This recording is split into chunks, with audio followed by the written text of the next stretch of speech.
Hello students, welcome back to our academia. I hope आप लोगों की स्टडीज अच्छे चल रहे हैं। वेग धारण जो कि बहुत ही इंपॉर्टेंट टॉपिक है। आप किसी भी आयुर्वेदिक एमसीक्यू क्वेश्चंस के लिए देखिए, वेग धारण काफी बार पूछा जा चुका है। ये एमसीक्यू बेस्ड क्वेश्चंस टॉपिक ही है। तो लास्ट टाइम पूछा गया था शवधु के बारे में, 2024 का पेपर में पूछा गया था शवधु के बारे में। तो इसमें आंसर्स क्या होंगे? शीरो आरती, मन्यस्तंभा, इंद्रिय दौर्बल्य, अर्दित। इंद्रिय दौर्बल्य काफी बार क्वेश्चन में आया है कि इंद्रिय दौर्बल्य कौन सी वेग धारण का रिजल्ट में आपको मिलता है। तो अगर आपको इंद्रिय दौर्बल्य, मन्यस्तंभ, शीरो आरती, अर्दित दिखे तो उसका सही जवाब होंगे शवथु। एंड आप ये भी याद कर लो, शवथु में कौन से मार्मा इन्वॉल्व होते हैं? श्रृंगाटक मार्मा। ठीक है। देन दूसरा क्वेश्चन पूछा गया था गलगंध के बारे में। गलगंध में कौन से वेद नहीं होते हैं? गलगंध में कौन से वेद नहीं है? इसका आंसर है पित्तज।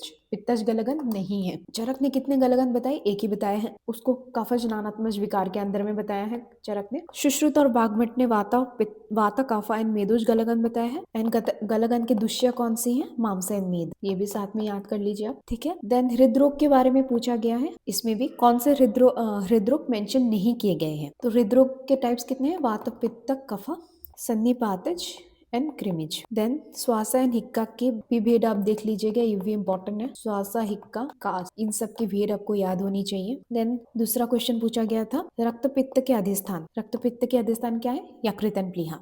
देन पूछा गया था ओज का गंध के बारे में। ओज के गंध के बारे में पूछा गया है। देन उसके बाद क्वेश्चन आया था यम दंष्ट्र काल के ऊपर। ये इंपॉर्टेंट है। यम दंष्ट्र काल के ऊपर क्वेश्चन था। तो यम दंष्ट्र काल क्या है? कार्तिक और मार्गशीर्ष महीने की। कार्तिक और मार्गशीर्ष यमदंष्ट्र काल कितने दिन के होते हैं? 14 डेज की होते हैं। इसके बारे में वर्णन कहाँ आया है? शारंगधर में वर्णन किया गया है। देन रस के अतिसेवन के बारे में जरूर से देख लीजिए, कौन से व्याधि होते हैं रस के अतिसेवन से। लास्ट टाइम 2024 में पूछा गया था ये क्वेश्चन, एंड उसमें आया था कटु रस के बारे में। देन मारमा के 3 क्वेश्चन पूछे गए थे। मारमा इंपॉर्टेंट है। उसमें शंख एंड गुल्फा मारमा के बारे में पूछा गया था। तो शंख है सद्य प्राणाहार एंड गुल्फा मारमा होंगे रुजकार। देन धवनी मार्मा की संख्या पूछे गए थे, ये आप देख लीजिएगा धवनी मार्मा की संख्या। ये नंबर्स इंपॉर्टेंट है।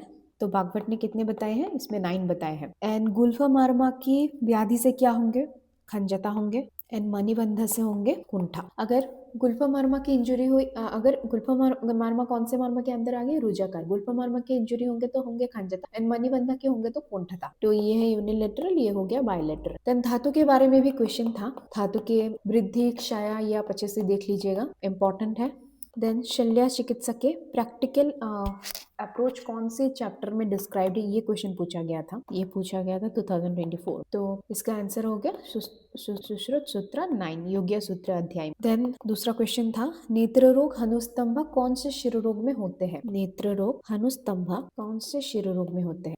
इसका आंसर आप लोग मुझे कमेंट में बताना। देन शाशा रुधिरा बिंदु कौन से नेत्र रोग में देखने को मिलता है? रैबिट के ब्लड जैसा बिंदु हमको कौन से नेत्र रोग में देखने को मिलता है? इसका आंसर है अर्जुन नेत्र रोग। नेत्र रोग के नंबर्स, कर्ण रोग के नंबर्स, मुख रोग के नंबर्स इंपॉर्टेंट है, वो आप लोग देख लीजिए according to Sushruta, according to Vagbhata. Important है, उसको याद कर लीजिएगा। तो आज के लिए इतना ही था। ये है प्रीवियस ईयर क्वेश्चंस। तो हमने आज इतना तक ही रखा। हम दूसरे वीडियो में और भी डिस्कशन करेंगे कि और क्या क्या PYQs है जो इम्पोर्टेंट है, जो आप लोगों को जरूर से देखना चाहिए बिफोर द एग्जाम। तब तक के लिए आप लोग अच्छे से पढ़ते रहिए, और अगर इस वीडियो को आप लोगों को अच्छा लगा है तो subscribe to the channel, like and share it to your friends who are preparing for the same, and thank you so much for watching.